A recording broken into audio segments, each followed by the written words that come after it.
আজ থেকে সারা দেশে ধান সংগ্রহের কাজ শুরু হওয়ার কথা থাকলেও দুর্যোগপূর্ণ আবহাওয়ার কারণে মৌলভীবাজারে শুরু হয়নি ধান সংগ্রহের কাজ।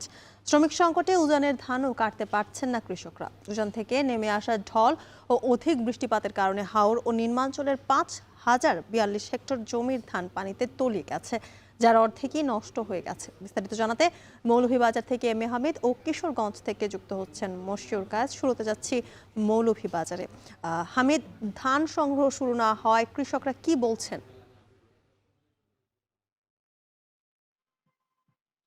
জ্যোতিকা, আপনি জানেন যে মৌলভীবাজার জেলায় বেশ কয়েকদিন থেকেই কিন্তু বৃষ্টিপাত অব্যাহত রয়েছে এবং এতে করে নদ নদীর পানি বেড়ে গিয়ে উজান থেকে নেমে আসা ডলে হাওরের এবং নিম্নাঞ্চলের যে বোরো ধান ক্ষেত রয়েছিল সেগুলো অনেকটাই নষ্ট হয়ে গিয়েছে। আজকে আমি কথা বলেছিলাম জেলা কৃষি সম্প্রসারণ অধিদপ্তরের উপপরিচালক জালাল উদ্দিনের সাথে। তিনি আমাকে জানিয়েছেন যে জেলায় এবছর বোরো মৌসুমে 62,400 হেক্টর জমিতে বোরো আবাদ করা হয়েছিল এবং সেখান থেকে এ পর্যন্ত 5,042 হেক্টর জমির ধান পুরোপুরি পানিতে নিমজ্জিত হয়ে গেছে এবং সেখান থেকে 2,882 হেক্টর জমির ধান পুরোপুরি সম্পূর্ণ নষ্ট হয়ে গিয়েছে। তিনি বলছেন যে কৃষকরা আসলে এই মুহূর্তে বিপাকের মধ্যে পড়েছেন। যদিও সারা দেশে বোরো ধান সংগ্রহের কাজ আজ থেকে শুরু হয়েছে, তা আমি এ বিষয়ে কথা বলেছিলাম জেলা খাদ্য নিয়ন্ত্রক মিলন কান্তি চাকমার সাথে। তিনি আমাকে জানিয়েছেন যে এখন পর্যন্ত জেলার কোথাও ধান সংগ্রহ শুরু হয়নি। কারণ হিসেবে তিনি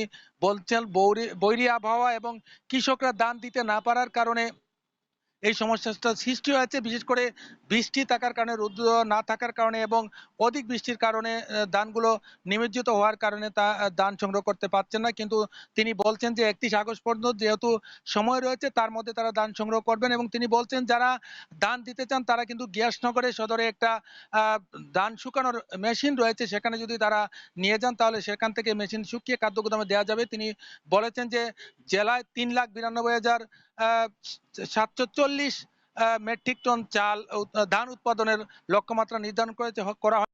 এখান থেকে সরকারি রেট হচ্ছে 36 টাকা কেজিতে কিনবেন 6,004 মেট্রিক টন ধান।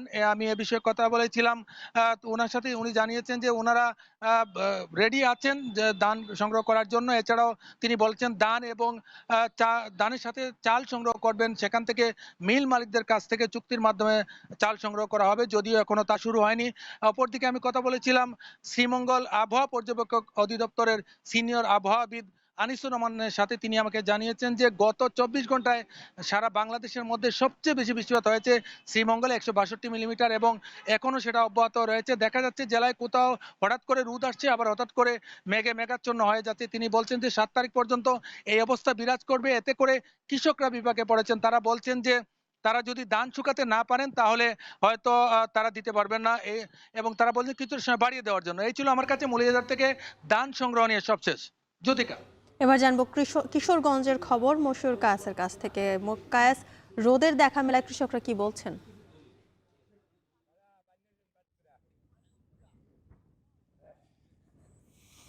যদিকা রোদের দেখা মেলায় কিন্তু কৃষকরা বেশ উৎফুল্ল। কেননা টানা যে বর্ষণ ছিল সে কারণে কিন্তু আসলে তারা তাদের যে ফসল তলিয়ে গিয়েছিল সেগুলো কিন্তু আসলে তারা মাঠেও নামতে পারছিল না। সেই সাথে কিন্তু শ্রমিকের বেশ একটা সংকট দেখা দিয়েছিল। সেক্ষেত্রে আজকে সকাল থেকে যেহেতু রোদের দেখা মিলেছে, সেক্ষেত্রে আমরা দেখছি যে কৃষকরা কিন্তু বেশ প্রফুল্লতার সাথে কিন্তু আসলে তারা মাঠে নেমেছে। অর্থাৎ তলিয়ে যাওয়া যে জমিগুলো তাদের শেষ সম্বল সেগুলো কিন্তু কিছুটা হলেও সংগ্রহ করার চেষ্টা করছে।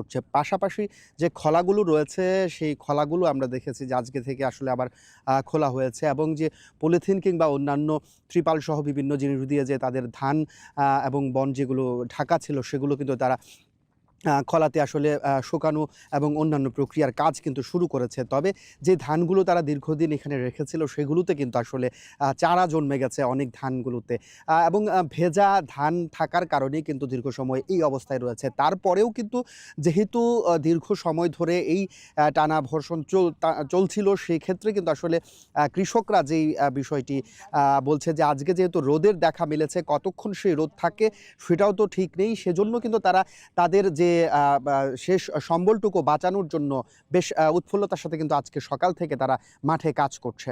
তো এই ছিল কিশোরগঞ্জ থেকে আমার কাছে সর্বশেষ তথ্য। মৌলভীবাজার এবং কিশোরগঞ্জ থেকে যুক্ত ছিলেন সহকর্মীরা, জানাচ্ছিলেন সেখানকার সবশেষ তথ্য।